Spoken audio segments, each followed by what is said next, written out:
Media మిత్రులందరికీ నమస్కారం. ఈరోజు మా తల్లిగారు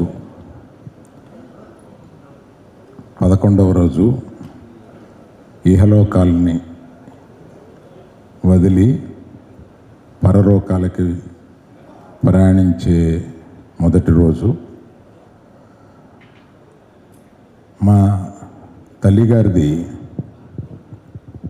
సుదీర్ఘమైన జీవితాన్ని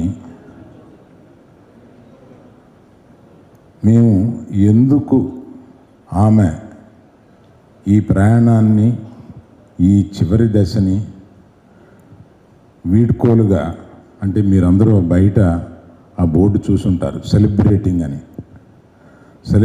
హర్ లైఫ్ అని. దానికి ఒక వివరణ మీకు, ప్రేక్షకులకి కూడా, దీన్ని చూసేవారందరికీ కూడా ఇవ్వాలని అనిపించింది. దానిని ఒక సెలబ్రేటింగ్ అని కానీ, ఒక సంతృప్తికరమైన వీడ్కోలుగా కానీ ఎందుకు మేము అలా అనుకున్నాము అని అంటే, మా తల్లిగారు చనిపోయినప్పుడు నేను కానీ, మా చెల్లెళ్ళు, ఇతర కుటుంబంలో ఉన్నవారు అందరూ కానీ మొదట ఒక 1-2 అవర్స్ ఆ గ్రీఫ్ తప్పదు అందరికీ. ఆ ఉద్వేగం అది వచ్చి మా తల్లి మమ్మల్ని విడిచి వెళ్ళిపోయింది అనే ఒక బాధతోటి. కానీ ఒక 2 గంటల తర్వాత మేమందరం మా తల్లి ఈ జర్నీని, ఈ వీడ్కోల్ని మనం అందరం సంతోషంగా ఆమెని సాగనంపాలి పైలోకాలకి అని మేమందరం అనుకున్నాం. దానికి కారణం ఏంటంటే, మనకి తెలిసిన వాళ్ళల్లో, మనకి తెలిసిన ఎవరైనా సరే తెలిసిన వాళ్ళల్లో ఇటువంటి జీవితం అనుభవించి ఒక సుదీర్ఘమైన 94 సంవత్సరాలు బ్రతికి ఆమె లెగసీ అనగా ఆమె జీవితంలో ఆమె జీవించింది ఒక 1000 చిత్రాలు పైగా నటించిన ఒక స్టాల్వర్ట్, ఆయన నటుడితోటి ఆమె జీవితం సాగించింది. ఆ తర్వాత ఆమె కన్నవారిలో నేను,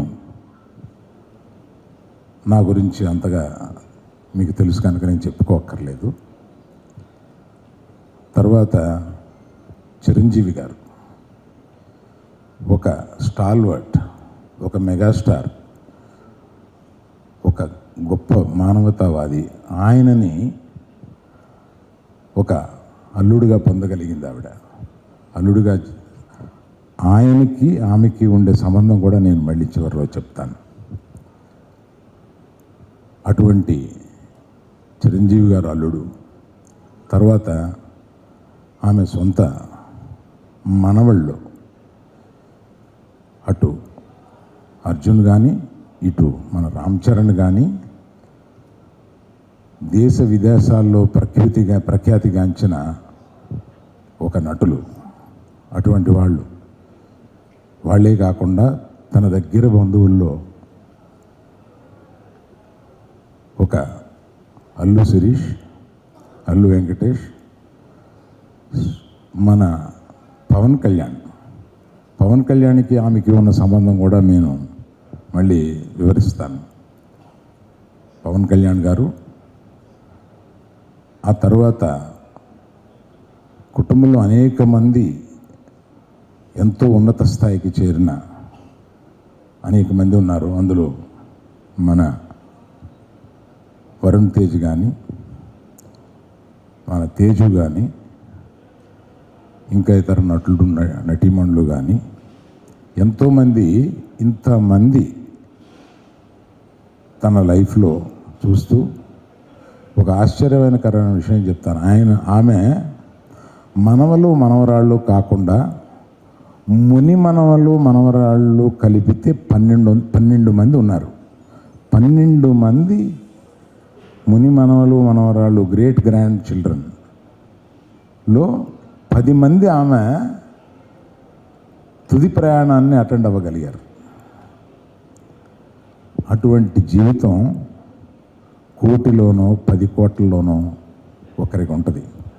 అటువంటి ఆమె జీవితం సాగిస్తున్నప్పుడు, జీవితం ముగిస్తున్నప్పుడు ఆ ముగింపుని మనం అందరం దుఃఖభరితం కాకుండా ఆమె ప్రయాణాన్ని మనం ఆమె మరణాన్ని అంగీకరించి ఆమె ప్రయాణాన్ని ప్రశంసించి ఆమెని ఒక సంతృప్తికరమైన వీడ్కోలుగా మనం చేయాలి అని మా కుటుంబ సభ్యులందరూ నిర్ణయించుకున్నారు.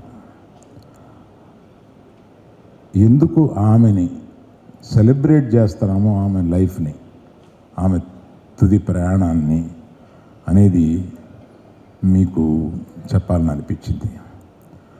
అది కాకుండా 16 ఏళ్ల బాలిక పాలకొల్లులో రాట్నం ఉడుకుతుంటే అల్లు రామలింగి అనే యువకుడు ఆమెను చూశాడు.